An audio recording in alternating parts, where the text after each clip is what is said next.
इगतपुरी तालुक्यातील भरवस निरपण ते मांजरगाव दरम्यानच्या सुमारे 5 किलोमीटर लांबीच्या रस्त्याचं काम मुख्यमंत्री ग्राम सडक योजनेतून पूर्ण 2 महिन्यांपूर्वी करण्यात आलं। मात्र अवघ्या काही दिवसांत आलेल्या अवकाळी पावसाने या रस्त्याच्या गुणवत्तेची पोलखोल केली।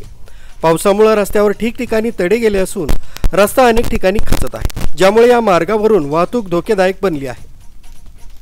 या रस्त्याचं काम करताना संबंधित ठेकेदाराने केवळ मातीचा भराव करून त्यावर थोडी खडी पसरवली आणि त्यावर डांबर टाकून रस्ता बनवला। मात्र या कामात कोणतीही टिकाऊ रचना व दर्जेदार साहित्य वापरलं नाही, असं स्थानिक ग्रामस्थांनी निदर्शनास आणून दिलंय। इतकंच नव्हे तर गावकऱ्यांनी हातांनी रस्त्यावरील डांबर आणि खडी उचकून रस्त्याचं निकृष्ट स्वरूप जगजाहीर केलं। उचकवलेल्या भागात 1 इंचाचंही लेअर नसल्याचं स्पष्ट झालंय। हा रस्ता भाभा धरणाच्या वरून आंबेवाडीकडे जातो। मार्गात अनेक पूल, चढाव व मोठी वळणं आहेत, त्यामुळे हा रस्ता अतिशय महत्त्वाचा असून त्याच्या निकृष्ट कामामुळे कोणतीही मोठी दुर्घटना होण्याची शक्यता नाकारता येत नाही। या मार्गावरून 9 गावांचे नागरिक नियमितपणे प्रवास करतात, त्यामुळे स्थानिकांमध्ये संताप व्यक्त होतोय।